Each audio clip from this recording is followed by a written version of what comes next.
Republicans just advanced the most unpopular budget bill in modern American history, and now their biggest financial backer is in full revolt. Elon Musk, the man who bought Trump the presidency, is publicly savaging the very party he funded. But here's the twist. Musk is completely right about this bill being destructive, even though he's the one who created this monster. We're watching a billionaire discover that the leopards he fed are now eating his face. The Republican budget bill is set for a final vote Monday, and Elon Musk just unleashed a scathing attack on his own party's legislation. His criticism was brutal and immediate. Quote, "The latest Senate draft bill will destroy millions of jobs in America and cause immense strategic harm to our country. Utterly insane and destructive, it gives handouts to industries of the past while severely damaging industries of the future." This wasn't just general opposition. Musk was responding to specific provisions targeting clean energy. The legislation contains devastating attacks on renewable energy projects. Quote, "The new Senate draft raises taxes on all wind and solar projects that haven't begun construction today, unless they are placed in service by the end of 2027 and navigate complex, likely unworkable requirements to prove they don't use a drop of Chinese materials." After that, this bill adds a new tax on wind and solar projects that can't prove the same. Musk's political awakening comes with polling data that proves his point. He shared evidence showing the bill's massive unpopularity. Polls show that this bill is political suicide for the Republican Party, with a chart showing that roughly 6 in 10 voters oppose this bill. But here's the irony that cuts to the heart of American politics. Musk is attacking the exact policies everyone could have predicted from the party he bankrolled. Republicans have never hidden their hostility to clean energy or their devotion to fossil fuel interests. Senator Elizabeth Warren provided crucial insight into just how extreme this bill has become.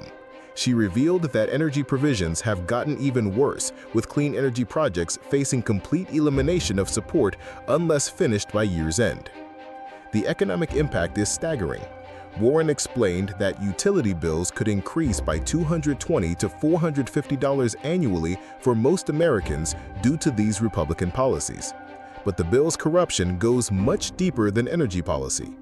Warren exposed the bill's most corrupt element, a special carve-out for oil and gas companies from corporate minimum tax requirements.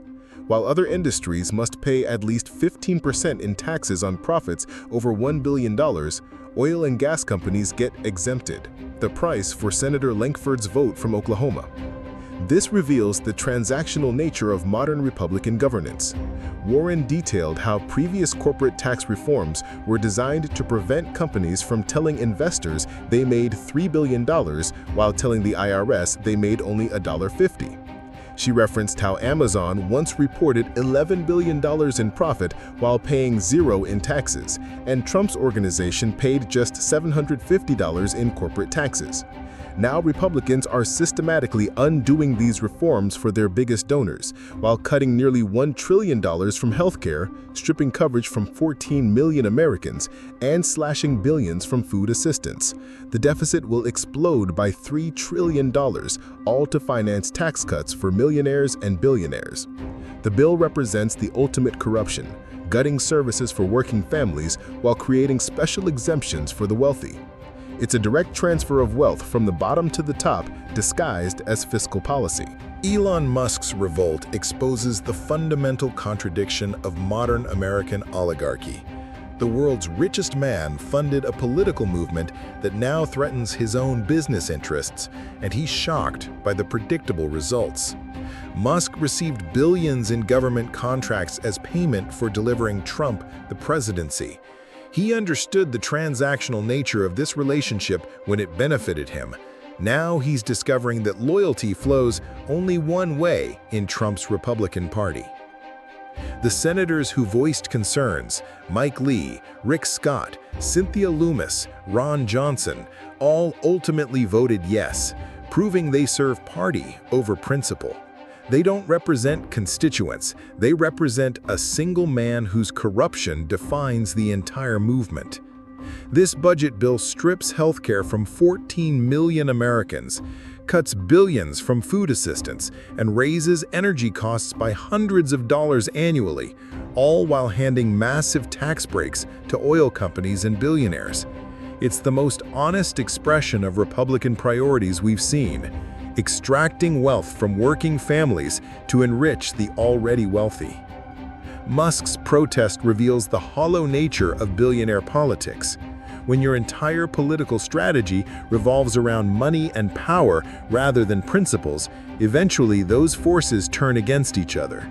The monster Musk created with his checkbook is now devouring his business interests. For ordinary Americans, this serves as a stark reminder: billionaires aren't your allies, even when they temporarily oppose policies that hurt you. Musk isn't fighting this bill because he cares about working families. He's fighting it because it damages his profit margins. The real lesson isn't that Musk finally discovered Republican hostility to clean energy. It's that when billionaires buy political parties, they get exactly what they pay for: governance that serves wealth over democracy, power over people, and corruption over country. Whether this bill passes or fails, the damage is already done. American governance has been reduced to a bidding war between competing billionaires, with working families caught in the crossfire of oligarch infighting.